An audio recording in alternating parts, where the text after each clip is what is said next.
the last video, we had written down all the functions that we need to implement the following unfollow functionality.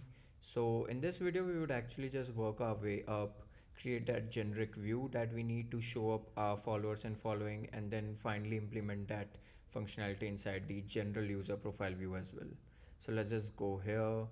Inside views, we would create another view now, and let's just select a Swift UI view and call this connections page.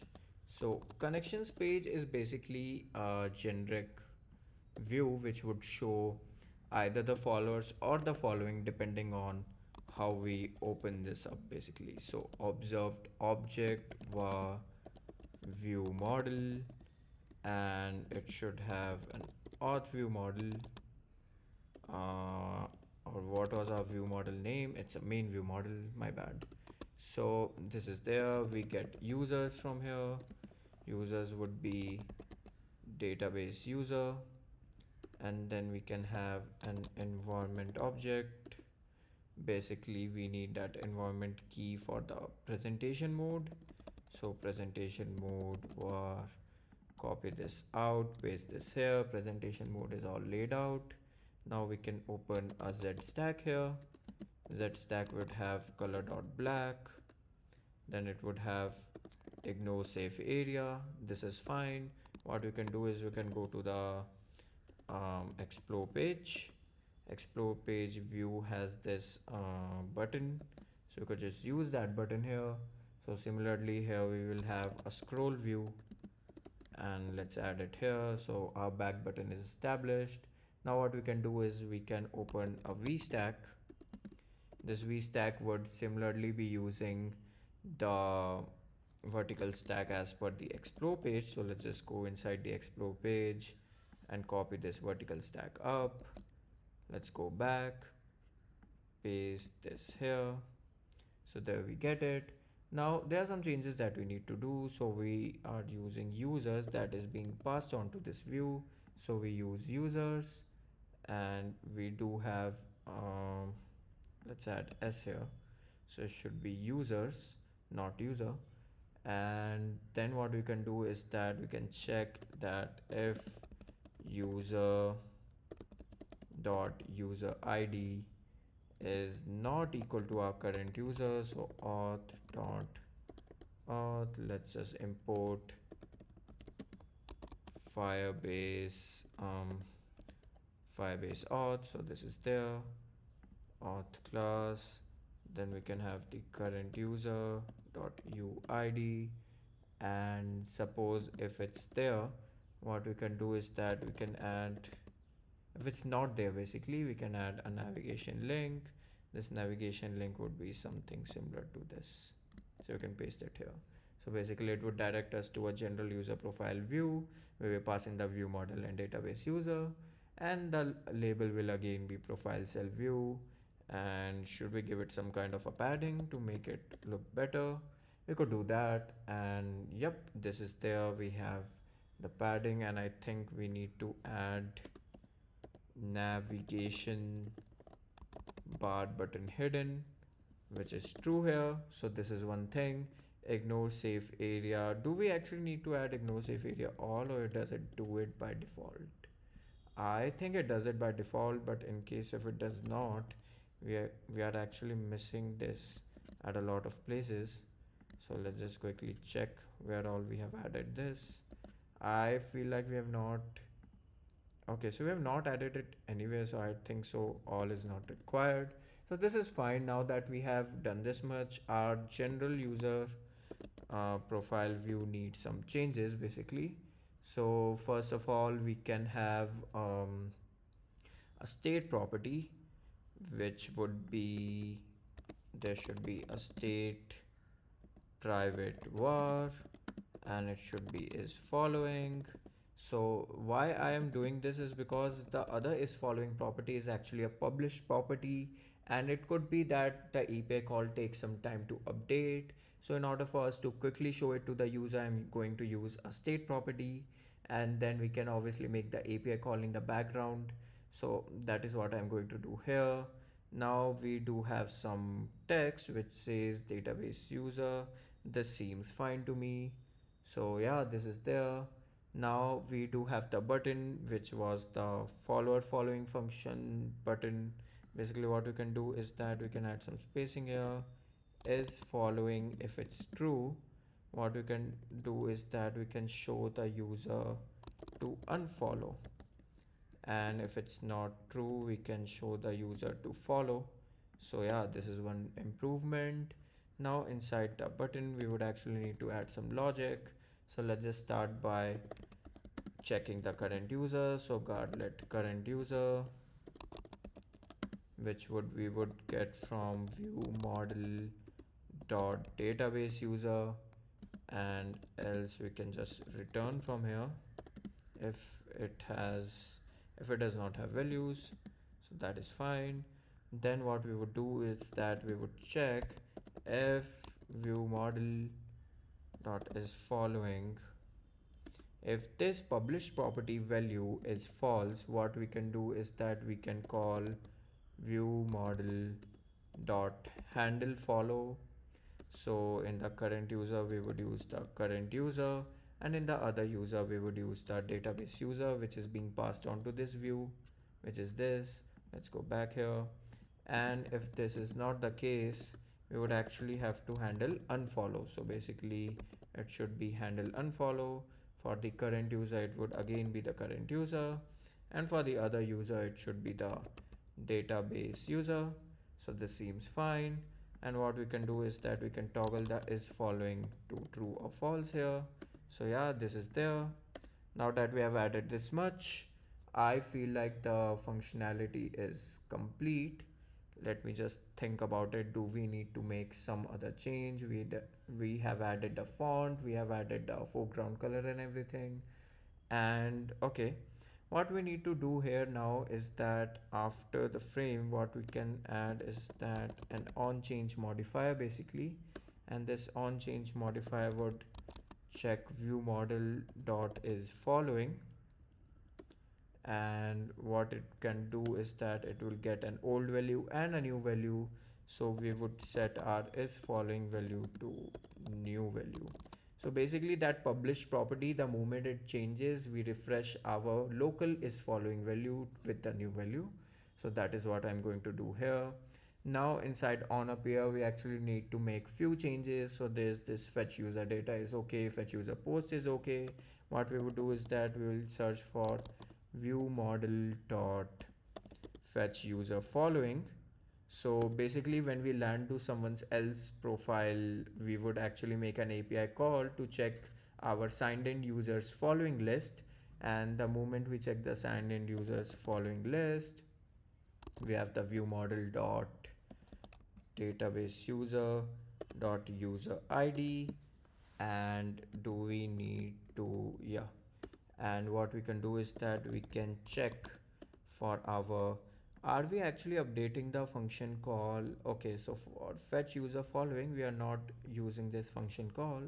So what we can do is that rather than calling it here we can call this functionality here as well. Check if user follows, but then check if user follows doesn't really, let me just check. So it is checking in fetch user following with our current user, and we would need a database users user id, so we don't have that here. So either we can call this function from inside of here, or either we could just call this, or let's just do one thing, that we what we can do here is that we can call this thing, and we can call the function here, or let me just quickly try calling it here and see if there's a lag. So we can check if user follows, and it would be database user dot user id. This all seems simple till now. So we would need to just check that if we have this working. But just first of all let's go to our user profile view. We should be having followers see your followers and see your followings. So basically we will wrap them up inside navigation link now. So there must be a navigation link, there should be a label, this should open up like this. The navigation link leads us to connections page. Connections page takes in a view model and it takes in a user, so that should be view model dot followers, and in the label we can just pass this entire thing. So it says see your followers, this is fine. What we can do is that we can copy this thing out, paste it here, add another one here, and this should be following. So we are passing in the users directly to the view rather than just having them make an API call inside the connections page. So that is there. Now what we need to do is that we need to go way down inside our on a pair, and here we already have fetch user data, fetch user post. Now we would do view model dot fetch user followers, which would have our user ID again, and we can have view model dot fetch user following, that would also have our user ID. So we are essentially making the 4 API calls. And now let's just try running the app and see if the follower following functionality is working or not. So there is one improvement that we could do here, is that we can directly call check if user follows inside fetch user following itself. So that is one thing we can do, but then what happens is that fetch user following is such a generic function, it's being called inside our main user profile view as well. So there we would need to provide it a default argument in order to make it work everywhere. That can be done, but suppose if there's no lag in the current functionality, I believe it's not really needed. So okay, this is new, that why is this button not showing up. So let's just quickly check it out. We should go inside our user profile view, and inside our user profile view, let's just quickly check if something's up with our see your, okay, so we have see your following ready, but see your followers is not working. So I can see that we have not added any sort of a foreground color to it, which is weird. So we could do that. So we have see your followers, we should have something white, or should we go for black? Let's go for white. So this is there, let's do command R, check this out. So we could also have a default screen where we can show the people that hey, you have not followed anyone, something like that. That is one scope of improvement. We could do it in the v2 of our functionality. Let's just go inside explore, let's just go inside this user. What would happen if we just follow this user now? So it updated, successfully followed the user. So what happens is that if I just go back, I go back, and if I see your following, I see Crollo here. If I go back to our followers, I don't see anyone. What would happen if I go inside settings, I do a sign out, then I go a sign in. Now here I would write Crollo @gmail.com, and here I would write password. So let's just sign in, and let's see if inside our followers we see Gon. So yeah, our functionality is working fine. We can see Gon's profile, and we have not followed him, only Gon follows us. So this is cool. This following functionality is working fine, and even this thing updates really fast. Let's just go inside Gon. I don't think so we really need to add this here. What we can do is that we can go to explore page, and inside this thing what we can do is we can check for our database user basically. So it should be if user dot user id is not equal to view view model dot database user dot user id, then only show this entire thing. So we can check this out if this works or not. So let's just run the app and see for ourselves. Hopefully it works out, and we don't really need to show ourselves in the explore page, right? That doesn't make any sense. So let's just go to explore, and we don't see ourselves, so that is good. We see Gone, and if we click on follow, it actually makes an API call, follows us. If we click unfollow, it it again says successfully followed the user, which is weird. So, or maybe I accidentally added the same print statement there. So how about we go inside our main view model and check that do we have, let's just quickly go inside the general user profile view to make sure what API call we are doing, handle unfollow, successfully unfollowed is there.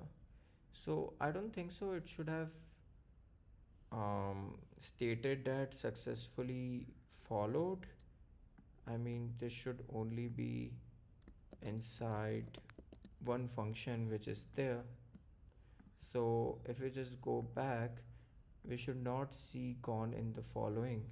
And if you're seeing, then that is weird because we need to unfollow the user. So if I click on unfollow, it says successfully unfollowed. So I think this worked now. Let's just go back again. I don't see anyone. We go to explore, we go to gone again, we click on follow. It says successfully followed the user. Check this again, go to following, I see gone.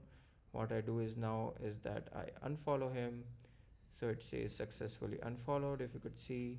Now if I just go back and back again, this is not there, so this seems fine. So the whole functionality is working fine.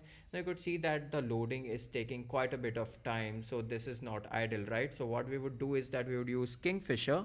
So in the next video we'll implement Kingfisher for all the image loading, and I'll hope to see in the next video. Thank you for watching this.